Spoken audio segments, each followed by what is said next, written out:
November ni sagi sang ni som ni lali Chennai Cruciate bol de kavazin na kavato sekha a imale pathian happy na to wangsiat namuna to pa hoi na kamu tung to na hiai la hong piang a hi unaw te ging tu khat na hi na a hin khwana thil to te tung tonin pathian hoi na mu thei ya lai siang thawina to pa ki pa gi ge un bang kima ki pa thu ge nun achi la ina bang na chi anang i thil to hun paisa te i khek thei ke ya i to lel te leng i pum pel thei lo a oma mawana i to to dik le hongom lai a hi to te en khek thei lo i hi ya i ma le i et dan khek thei a hi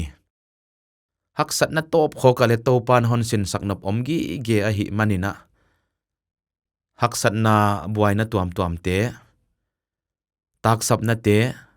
dam lo na te le si na te na ngona to pa hoi na sin ding mu ding om te ya hi to te na mu thei ke le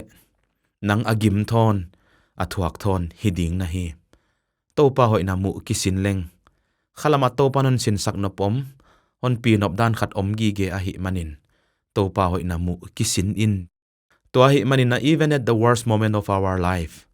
God is good all the time ana hi zo a hi to pan wal zol hen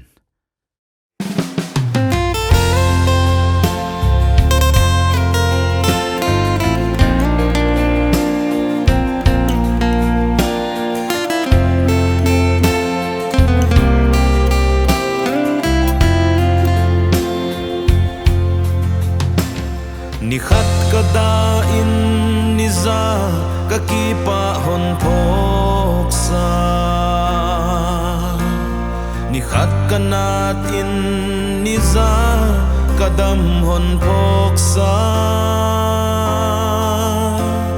ni khat ka tua sia tin ni za ka tua phat hon phok sa vui na ding a om lo we to pa hoi ton tung hi ni khat ka da in ni za ka ki pa hon phok sa ni khat ka na tin ni za ka dam hon phok sa ni khat ka tua sia tin ni za ka tua phat hon phok sa vui na ding a om lo we to pa hoi ton tung hi sin nin ki sin nin to pa hoi na mu ki sin nin sin nin ki sin nin to pa hoi na mu ki sin nin zo thuak thon nahi khadi sin nin ki sin nin to pa hoi na mu ki sin nin ka twa khem peu te to pa te pi lo om lo atung khem peu te aman apal atung hi bang kim ka hoi na dinga on gel sak do pa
kia na mo a hon khotua hon ol mo pathian hi hon nu sengei lo